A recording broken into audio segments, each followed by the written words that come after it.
আসসালামু আলাইকুম। সোশ্যাল মিডিয়ায় সব ইউটিউববাসীকে ঈদুল আজহা শুভেচ্ছা, ত্যাগের ঈদের শুভেচ্ছা।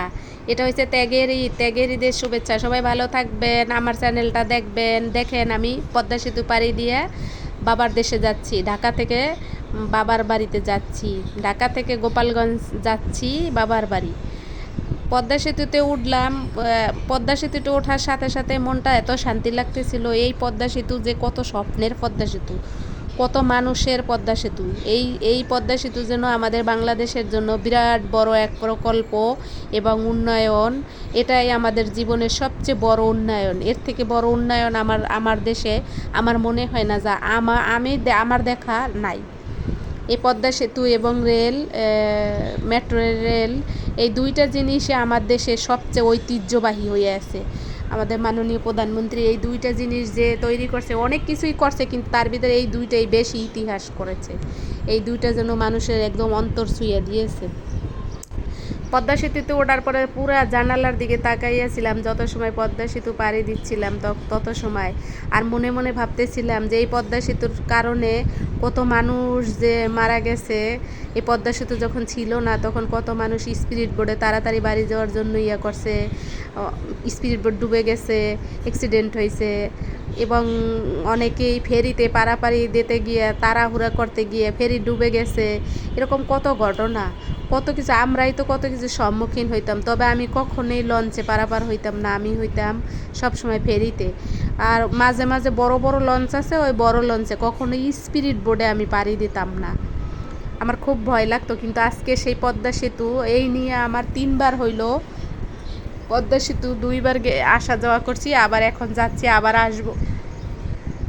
পদ্মা সেতুতে যত সময় ছিলাম তত সময় যেন আবেগে আপ্লুত হয়ে গেছিলাম। পদ্মা সেতু এত ভাল লাগতেছিল। আসলে এটা অন্য অন্য উন্নয়ন কান্ট্রির জন্য কিছু না, কিন্তু আমাদের জন্য অনেক কিছু। বিশেষ করে আমাদের জন্য অনেক কিছু, কারণ আমাদের যাইতে হইলে এই পদ্মা সেতু পাড়ি দিতেই হবে। আর জানালা দিয়ে যখন তাকাইছিলাম, পদ্মার ব্রিজের উপরে যখন জানালা দিয়ে তাকাইছিলাম, তখন দূর দূরান্তে খালি সাদা আর সাদা মনে হইতেছিল যে আকাশ। আসলে আকাশ না, পানিগুলো এত সাদা লাগতেছিল, কোথাও বাড়িঘর দেখা যাচ্ছিল না। একদম যাইতে যাইতে যাইতে যাইতে যখন মনে করেন একদম কাছাকাছি গেছি, তখন একটু দ্বীপ দেখা গেছে। আমাদের এলাকাতে, আমার শ্বশুরবাড়ির এলাকাতে একটা মেয়ে খুব সুন্দর। মেয়েটা একটা ছেলেকে পছন্দ করতো। সেই ছেলেটা মেয়েটাকে বলে অনেক দিন হয়ে যাওয়ার পরে যে আমরা এখন বিয়ে করব। ছেলেটা বলে তোমার বাবার বাড়ি থেকে কিছু টাকা পয়সা আমাকে দেও, তাহলে আমি তোমাকে বিয়ে করব। ছেলেটা যখন এই কথা বলছে, মেয়েটা এসে তার বাবা মারে জানাইছে। জানানোর পরে বাবা মা বলছে তোরা দুইজন পছন্দ করছিস, তাহলে কেন টাকা পয়সা দেবো।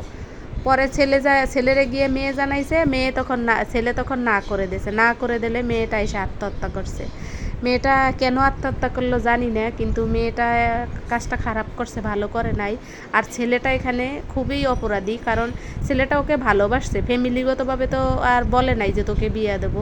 তাহলে কেন বলছে যে কিছু টাকা পয়সা দিলে দেশের বাহিরে যাব, আমার জন্য ভালো হবে, তাইলে আমি তোমার বিয়ে করব। তাহলে তুই ওকে কেন ভালোবাসতে গেলি? ওর টাকা পয়সাকে ভালোবাসতি, বলতি আমি তোমাকে ভালোবাসি না, তোমার টাকা পয়সাকে ভালোবাসি। তাই তো আর মেয়েটা আত্মহত্যা করতো না। এটা শুনে ভেরি স্যাড হয়ে গেলাম। বাড়ি গিয়ে এই ঘটনা শোনার পরে আমি খুব, এই দেখেন দ্বীপ দেখা যাচ্ছে, মানে চর জেগেছে পদ্মা সেতুর ভিতরে। দেখেন চর জেগেছে, কত সুন্দর চর। এই চরে এই মানুষ আবার ফসল আবাদ করবে, খাবে। ওই দেখেন দূর দূরান্তে দেখা যাচ্ছে নৌকা, ধু ধু করতে আছে নৌকা। নৌকা অনেক বড় বড়, কি বলে ওগুলাকে, জাহাজ, এগুলা যাচ্ছে। দেখেন এই যে আমরা আস্তে আস্তে পদ্মা সেতু অতিক্রম করে পদ্মা সেতু থেকে নামবো, এরকম একটা ভাব দেখা যাচ্ছে। পরে হইলো আমি ওনাদেরকে আমি চিনি না, কিন্তু আমার হাজবেন্ড, আমাদের আত্মীয় স্বজন অনেকেই ওনাদেরকে চিনে। কিন্তু শোনার পরে খুব খারাপ লাগলো। মেয়েটা দুনিয়া থেকে চলে গেল, ছেলেটা তো ঠিকই বুক ফুলাই চলবে, বলবে আমাকে মেয়েরা পছন্দ করে, আমাকে মেয়েরা ভালোবাসে, আমার জন্য মেয়েরা জীবন দেয়, এইসব বলবে, গর্ব করে বলবে। আমার তো মনে হয় ওকে একবারে টুকরা টুকরা করে গাঙ্গে ভাসাই দেওয়া উচিত। এই ধরনের ছেলেদেরকে, এই ধরনের কুলাঙ্গার ছেলেদেরকে, যে ভালোবাসার সাথেও ব্যবসা করে, যে হইলো টাকা পয়সা নিয়ে চাওয়া দেনা পাওনা করে। তাহলে ভালোবাসতে গেছিস কেন? মেয়েটার বয়স এত কম, মেয়েটা বুঝতে পারে নাই। মেয়েটা তো আত্মহত্যা করছে, বাবা মা এত বড় বানাইছে পাইলে, কিন্তু মেয়েটা আত্মহত্যা করলো। মেয়ের বাবা মার যার গেছে সে না বোঝে কি কি অবস্থা। এই ধরনের ভালোবাসারে আসলে কি বলবো, এই ধরনের ভালোবাসার বিরুদ্ধে কোনো আইন তৈরি করা উচিত। এমন কোনো আইন তৈরি করা উচিত যেই ধরনের কোনো কথা ওঠার সাথে সাথে ছেলের মৃত্যুদণ্ড।